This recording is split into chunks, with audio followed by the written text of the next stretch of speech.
ध्यान रखें कि आपकी जो प्रार्थना की शक्ति है, संकल्प की जो शक्ति है, वह संसार की सबसे बड़ी शक्ति मानव जाति के पास है।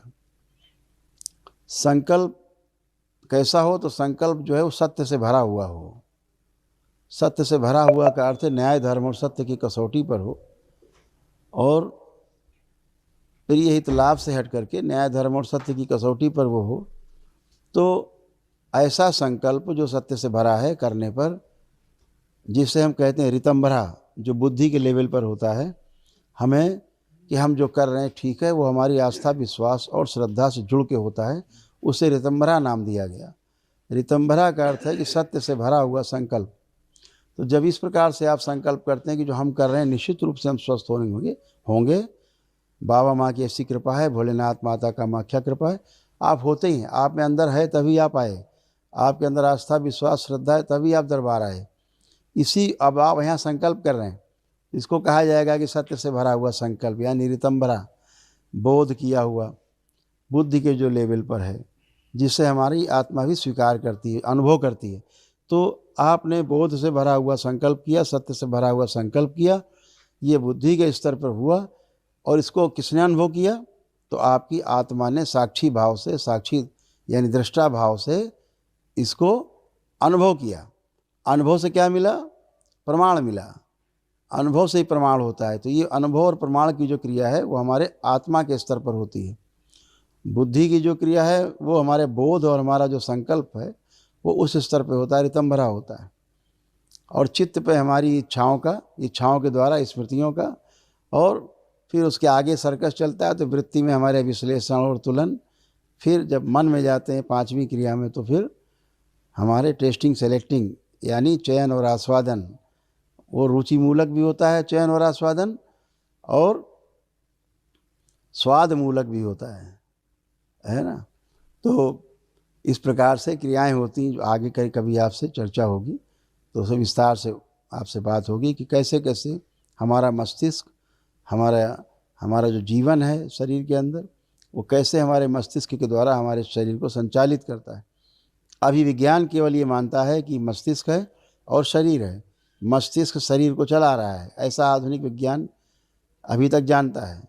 लेकिन जो पुरातन विज्ञान है, ऋषि मुनियों का विज्ञान, वो कहता है कि शरीर और मस्तिष्क के साथ साथ एक और वस्तु है जिसे जीवन कहते हैं, जिसमें आत्मा, बुद्धि, चित्त, वृत्ति और मन, 5 चीज़ें इनबिल्ट हैं। वह है मस्तिष्क के द्वारा। मस्तिष्क में भी एक मेधस होता है, मेधस के द्वारा मस्तिष्क से तालमेल बनाता है जीवन, जो केवल मनुष्य में पाया जाता है मेधस। वहाँ मनुष्य अपनी कल्पनाशीलता से, और जो उसके पास कर्म स्वतंत्रता है, उसके माध्यम से मनुष्य अपने जीवन यात्राओं को पूरा करता है। तो मस्तिष्क के और जीवन के बीच में एक मेधस होता है, जो केवल मनुष्य में होता है, किसी और जीव जंतु में नहीं होता, पशु पक्षी में। तो जीवन जो है मेधस के माध्यम से मस्तिष्क को आदेशित करता है, और मस्तिष्क शरीर के द्वारा सारी क्रियाएं कराता है। ऐसे तो मस्तिष्क हृदय से, हृदय पूरे शरीर से। ऐसे एक बड़ी प्रक्रिया है, जिसको समझेंगे आप तो बहुत सुंदर लगेगा, अपने को समझने में भी एक अंदर बहुत रोचक प्रक्रिया है, जिसको सुना जाए, समझा जाए, देखा जाए कि हम काम किस तरह कर रहे हैं। अभी तो ये है कि खाए पिया सो गए, सुबह उठे, फ्रेश हुए, फिर चल दिए। लेकिन अपने अंदर क्या हो रहा है, इसको अगर ढंग से समझ लिया जाए तो बहुत ही आनंददायक है। फिर लगता है कि ये ईश्वर में कितना दृढ़ विश्वास होता है कि कैसी व्यवस्था है, अद्भुत व्यवस्था है। उस व्यवस्था ही को नाम दिया गया तंत्र। तंत्र शब्द का अर्थ होता है कोई विधि, कोई उपाय, कोई मार्ग। ऐसे तंत्र माने कोई टोना टोटका, जादू टोना और झाड़ फूक नहीं, वो तो सब गंदी प्रक्रियाएं हैं जो दैत्य स्तर पे होती हैं। जो देव स्तर पर हैं, ईश्वर के स्तर पर हैं, वो प्रार्थना और संकल्प ही आपका पर्याप्त है। इतना ही आपने किया है। उस प्रार्थना और संकल्प के लिए आपका आस्था, विश्वास और श्रद्धा होना आवश्यक है। वो आपका रहता है तो आप किसी अच्छी एनर्जी से आप जुड़ते हैं, जिसके प्रति आपको आस्था, विश्वास, श्रद्धा रहता है। वह एनर्जी ही आपके संकल्प को पूरा कराती है। ऊर्जा चाहिए उसके लिए। तो आपने एक दिवसीय अनुष्ठान किया है, वनडे किया, और आपके पास विराट ऊर्जा का भंडार है। इतना ही ऊर्जा का भंडार जो आपके पास है, आपके पूरे परिवार के प्रत्येक सदस्य के पास अलग अलग इतना ही भंडार है। और अद्भुत बात इसमें ये कि जितना आप प्रार्थना संकल्प करते जाएंगे दरबार में यानी बाबा माँ के प्रति, भगवान भोलेनाथ माता कामाख्या के प्रति जितना आपकी आस्था विश्वास श्रद्धा बढ़ती जाएगी, आपको जान के आश्चर्य होगा ये ऊर्जा आप खर्च करते रहेंगे बजाय घटने के और बढ़ती जाती है। अद्भुत प्रक्रिया है ये, ईश्वर के साथ जुड़ के इसको महसूस करें तो अद्भुत है। तो आप सभी लोग जुड़े, इसके छोटा सा विज्ञान है ये, लेकिन दोस्तों क्या आपके एमएस ऑफिस सॉफ्टवेयर के अंदर ये वाला ऑप्शन है? ध्यान से देखो, इसे कहते हैं को पायलट।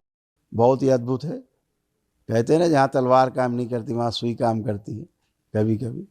तो मैं आपसे कह रहा था कि जो संकल्प है उसको ध्यान से समझना है कि हम जो भी संकल्प करते हैं अपने लिए करते हैं तो हम स्वस्थ होते हैं, पूरे होते हैं। जैसे आपने जो भी संकल्प किए सब पूरे हुए यहाँ। ऐसे ही आप क्या करते हैं, जो परिवार के सदस्य कुछ संकल्प नहीं करते हैं आप उनके लिए संकल्प करते हैं। तो क्या होता है, एक प्रक्रिया होती है, जब भी किसी के लिए आप संकल्प करते हैं उसको अगर रोग और कष्ट है तो उसके रोग और कष्ट जिसका आप संकल्प करते हैं उनकी स्मृतियाँ आप में आकर के रुक जाती, खिंच के आ जाती। और जब आप में आती तो आपको जो और रोग कष्ट थे पहले से, कहते हैं नहीं चोट के ऊपर चोट लग जाए, तो अपना ही कष्ट मालूम पड़ता, लगता हमें कष्ट फिर से लग रहा हो रहा है। इसीलिए होता है कि परिवार के सदस्यों की स्मृतियाँ आप में आके फंस जाती। तो क्या करना है, केवल एक छोटा सा संकल्प के अंत में एक वाक्य बोलना है और ये कष्ट परिवार के सदस्य का निकल जाएगा और आपको होने वाला कष्ट भी समाप्त हो जाएगा। और खूब करिए परिवार के लोगों के संकल्प। तो एक वाक्य बोलना है कि बाबा हमने जो भी संकल्प किया उसमें हमने परिवार के फलां फलां सदस्य का भी संकल्प कर लिया है, उसके जो रोग कष्ट मुझ में खिंच के आ गए हैं कृपा करके उनकी स्मृतियाँ भी नष्ट कर दी जाएँ। इतना ही बोलना है। जहाँ इतना बोला आपने 3 बार ओम नमः शिवाय बोल के आँख खोली, कष्ट गायब, खत्म। उसके भी गए, आपके भी गए। इतना ही करना है। दूसरा, अभी आपके परिवार के जो अब जहाँ रहते हैं आप, वहाँ सारी चल अचल संपत्तियों का संकल्प किया, जो आपको देख सुन के भी अच्छी नहीं लगती थी संपत्तियाँ, अब आँख बंद करके देखेंगे वही संपत्तियाँ वही स्थान अब आपको अच्छे लग रहे हैं, जहाँ रहना देखना भी लगता था बेकार है। तो अभी सब शुद्धि हुई है, लेकिन इसको स्थायी रूप से इसका निराकरण करने के लिए आपको आवश्यक है कि दरबार से एक सिद्ध हवन जरूर ले जाएं और अपनी जितनी भी संपत्तियां हों, चाहे स्वयं की खरीदी हों, चाहे पुश्तैनी मिली हों या किराए पर ले रखी हों, क्योंकि हमारा भाव जुड़ा रहता है संपत्तियों से।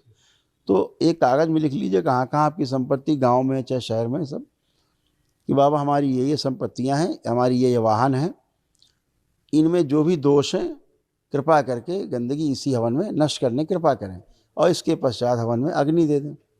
इतना ही काम करना है, सब नष्ट हो जाए, गंदगी बचती नहीं है, एक भी नहीं बचती, इतनी नहीं बचती ये बात। दूसरा, ये भी ध्यान रखें कि भविष्य में कभी भी कोई नया मकान खरीदें, बनाएं या किराए पे लें, कोई वाहन लें, तो इतना ध्यान रखें कि सब वस्तुओं में अगर एक छोटा सा ये पेन भी है, ये पेन भी है तो इसका भी अपना एक औरा है और इस पेन की भी अपनी, इसमें भी गुण दोष हैं।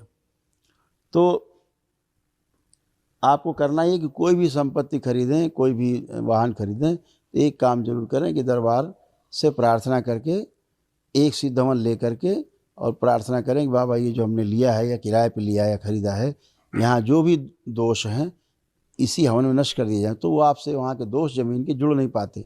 ज़मीन के दोष बहुत भारी होते हैं। आपने अक्सर सुना होगा लोगों से कहते कि जब से ये ज़मीन जायदाद ली तब से हम बर्बाद हो गए। ये भी सुना होगा कि कोई खरीदता है ज़मीन को बर्बाद हो जाता है। और ऐसा भी सुना होगा आपने कि ये जब से जगह ली या जब से ये वाला वाहन लिया तब से हमारी बहुत प्रगति हुई, हमारी बहुत तरक्की हुई, ये भी सुनते हैं। तो ज़मीन के अपने गुण और दोष होते हैं, जैसे मनुष्य के हैं, हर वस्तु के हैं, तो ज़मीन के भी गुण दोष हैं। तो ऐसा कर लेने से उसके गुण दोष समाप्त हो जाते हैं और हमेशा आपके काम में कोई अड़ंगा नहीं रहता। और आप जैसे अभी आप हल्के फुल्के आनंद में बैठे हैं, आत्मविश्वास से भरे हुए, ऐसे ही आप हमेशा बने रह सकते हैं। और दूसरा, लेपन की बात हम आपसे करते हैं कि ज़रूर करें दरबार से लेकर के। लेपन करना अति अनिवार्य है। जिनको भी कष्ट हैं, रहे हैं, आपने संकल्प करके शामिल किया है डीएनए ऊर्जा पथ में, क्योंकि मस्तिष्क की जो सूजन होती है और नाभि की जो सूजन है, नाभि से 72,000 नाड़ियाँ पूरे शरीर में फैली हुई हैं। ऐसे ही मस्तिष्क से हमारा तंत्रिका तंत्र पूरे शरीर में फैला हुआ है। इन नस नाड़ियों में जब कोई व्यतिक्रम उत्पन्न होता है, कोई इनमें सूजन या अनावश्यक गतिरोध पैदा होता है, तो शरीर में नाना प्रकार के शारीरिक, मानसिक और आध्यात्मिक रोग बनना शुरू होते हैं। तो मस्तिष्क की सूजन को हटाने के लिए तो अभी तक पृथ्वी कोई अभी आज तक कोई औषधि नहीं बनी। ये जान के आपको आश्चर्य होगा, आज तक एक औषधि नहीं बनी जो मस्तिष्क की सूजन को आपको समाप्त कर सके। लेकिन बाबा माँ से जो सिद्ध हवन, ये जैसे हवन सिद्ध हैं तत्क्षण लाभ देते हैं, ऐसे ही लेप भी सिद्ध है, बाबा माँ से सिद्ध लेप है। उसको नाभि पर और सिर पर लगाने से ये नस नाड़ियों की जो सूजन है समाप्त होती है। क्योंकि नस नाड़ियों की सूजन को हटाने का उपाय अभी पृथ्वी पर है नहीं, ऐसी कोई औषधि भी नहीं आज तक बनी संसार में जो आपके मस्तिष्क में सीधी चली जाए। इसलिए इस लेपन को करना आवश्यक है। यह सूजन मस्तिष्क की जाना आवश्यक है, क्योंकि मस्तिष्क की सूजन से ही बुखार से लेकर के कैंसर, एड्स तक के रोग बनते हैं। संसार का कोई भी रोग है वो मस्तिष्क की सूजन से ही उत्पन्न होता है। इस बात को गांठ बांध के रखिएगा। अभी आधुनिक विज्ञान इस बात को अभी समझ नहीं पाया है, समझेगा, समय लगेगा। हो सकता है 100-150 साल लग जाएं आधुनिक चिकित्सा विज्ञान को समझने में कि मस्तिष्क की सूजन से ही सारे रोग उत्पन्न होते हैं। मस्तिष्क की हमारी सूजन बनती कैसे है? वह हमारे नकारात्मक इच्छा विचार आशाओं के कारण बनते हैं। और हमारे नकारात्मक इच्छा विचार आशाएँ क्यों उत्पन्न होती हैं? क्योंकि हमारे कर्म भोग हैं पीछे, उसके अनुसार ही हमारा सोचना और करना निश्चित होता रहता है। आप चूँकि बाबा जैसे पूर्ण गुरु से जुड़े हैं, इसलिए आपके कर्म भोग काटने की शक्ति आपके पास आपके संकल्प के द्वारा ही है, जिससे ये सब कट रहे हैं और आप स्वस्थ बैठे हैं। तो इस सूजन को समाप्त करने के लिए सिर पर और नाभि पर लेपन आवश्यक है। वो आप पता करेंगे, बताएंगे आपको लोग। यहाँ जो डॉक्टर्स हैं वो आप संपर्क में बता सकते हैं आपको, और दरबार में जो अन्य सेवक हैं आपसे पूछ लेंगे, उनसे तो बताएंगे। तो ये आपको करना है। जो आपके रोग कष्ट उत्पन्न होते हैं उसके 3 सबसे प्रमुख कारण हैं। पहला, पितृ। आपके पितृ रहेंगे तो उनकी मृत्यु के समय की सबसे गहरी स्मृतियाँ होती हैं, वो रहेंगी। वो स्मृतियाँ रहेंगी आपके मस्तिष्क के साथ, आपके मेधस के साथ एकाकार करके चित्त में, और आपके पूरे शरीर में फैल करके शरीर आपका स्वीकार कर लेता है मस्तिष्क के द्वारा। वही रोग और कष्ट बढ़ने लगते हैं जो आपके पितरों को थे। यह भी होता है कि आप पिछले जन्मों तमाम यात्राएं करके आए, हर बार मृत्यु हुई है। जन्म के बाद मृत्यु के समय के रोग और कष्टों की स्मृतियाँ बनी रहती हैं स्वयं में। तो यह सब स्मृतियाँ रहती हैं तो रोग उत्पन्न होते हैं। कर्म भोग कहा जाता है। स्मृति कर्म की बनी हुई है, जो हमने कर्म किए पिछले जन्मों में वह स्मृति बनी हुई है, उसका भोग तय होता है। तो ये जो हमारी स्मृति है नकारात्मक इच्छा विचार आशाएं पैदा करती है, उसके द्वारा सूजन बनती है, सूजन से भ्रम, भ्रम से रोग, रोग से कष्ट, कष्टों से मृत्यु। ये इसका सीक्वेंस है। रोग बनता ही भ्रम से है। भ्रम किसके बीच में है? भ्रम हमारे मस्तिष्क और हमारे शरीर के बीच में जो तालमेल है, वो जो सिनर्जी है वो टूट जाती है। वो नहीं है तो रोग बनना शुरू होते हैं। तो इसलिए लेपन अति आवश्यक है, अति अनिवार्य। इसका हमेशा ध्यान रखें, जरूर करेंगे। दूसरा, एक सबसे बड़ा आपकी प्रगति में बाधक है जो आध्यात्मिक उन्नति में, उसे काल सर्प दोष कहते हैं। वह भी आप सबका नष्ट हो गया। पहले पितृ दोष नष्ट हुआ, पितृ आपके मुक्ति पाए। आज उसका क्या प्रमाण है मुक्ति का? आप कहीं जाएंगे पूरी दुनिया में, धरती में, पितृ मुक्ति के लिए भारत में, तो आपको कोई प्रमाण नहीं देगा, केवल पूजा करा देगा, हो गया, आप कहीं जाओ, लेकिन प्रमाण नहीं देगा। प्रमाण आपका धरती पर केवल एक दरबार देता है, उसका नाम है आपका दरबार करौली शंकर महादेव पूर्वज मुक्ति धाम। बाकी कोई आपको प्रमाण नहीं देता। तो पितृ मुक्ति का प्रमाण क्या है? उसका प्रमाण है कि आपके चाहे पितृ की कल ही क्यों नहीं मृत्यु हुई हो, आप आंख बंद करके देखेंगे, आपको उसका चेहरा ही नहीं दिखाई देगा। चाहे पूरी दम लगा दीजिए, पूरी ताकत लगा दीजिए, आपको चेहरा नहीं दिखाई दे, तो समझ लो आपके पितरों की मुक्ति। तुझे पता है सिर्फ 10 साल इन्वेस्ट करने पर तुझे मिल सकता है रिटायरमेंट पे 7 करोड़। 7 करोड़ पागल बना रहे क्या? हाँ, that's not magic, it's a plan. Monthly income till 100 plus life cover plus tax free returns, सब कुछ एक ही प्लान में। हाँ, Axis Max Life Flexi Wealth Advantage Plan BSC 500 Value 50 Index Fund के साथ अगर आपने इसमें 2005 में 10 साल के लिए 30,000 पर मंथ इन्वेस्ट किया हो तो 2025 में आपको मिलती 7.1 करोड़ की फंड वैल्यू या फिर 4.8 लाख की regular monthly income. till 100 years of your age. क्या बात कर रहा है? Are you serious? 7 crore monthly income और क्या क्या मिलता है इस प्लान में? Life cover, systematic withdrawal option, unlimited free switches. अपनी रिटायरमेंट को स्ट्रेस फ्री बनाओ. स्मार्ट प्लानिंग शुरू करो आज से. Click on the link below to buy now. The returns shown are based on historical benchmark index data and do not reflect actual or expected returns of Axis Max Life funds. Past performance is not indicative of future results. No warranty expressed or implied is made regarding future performance.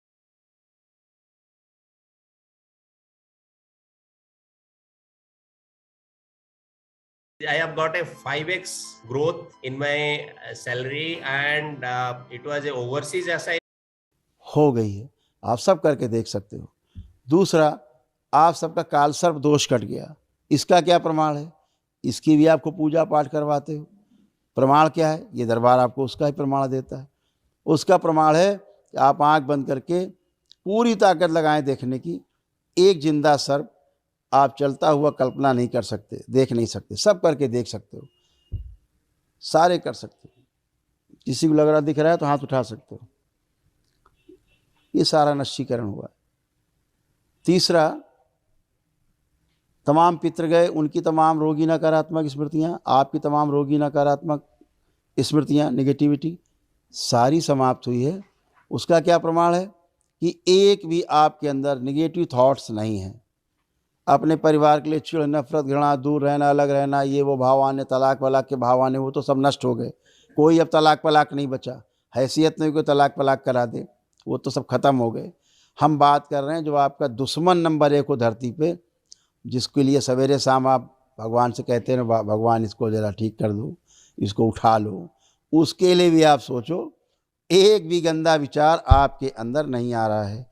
एक भी negative thoughts आपके अंदर आपके दुश्मन number 1 के लिए नहीं आ रहे हैं.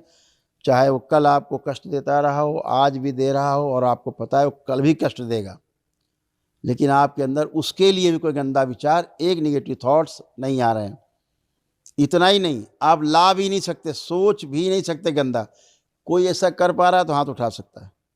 कोई भी, किसी को गंदे विचार आ रहे हो, या अभी भी लग रहा है कि मैं दुश्मन के लिए गंदा गंदा उसको करना है, उसको मारना है, उसको ये हो जाए, भगवान गलत हो जाए, मर जाए, कुछ भी आ रहा हो तो हाथ उठा सकते हैं. सोच के देखिए, सब लोग खूब ताकत लगाई दुश्मन के खिलाफ सोचने के लिए. आपके अंदर दुश्मन के लिए भी एक गंदा विचार नहीं. विचार आना छोड़ दो, विचार ला भी नहीं सकते आप गंदा, सोच भी नहीं सकते गंदा. इतना दरबार ने आपको शुद्ध किया है. आपको बुद्ध महावीर की तरह, नानक की तरह आपको एकदम शुद्ध और पवित्र किया है दरबार ने. इस लेवल पर आपको जा करके शुद्धता की गई है, आपके शरीर की, मस्तिष्क की और आपके पूरे मन की. Are you a slow reader who wants to read multiple books in 1 week? My name is Rajneesh and I am the world champion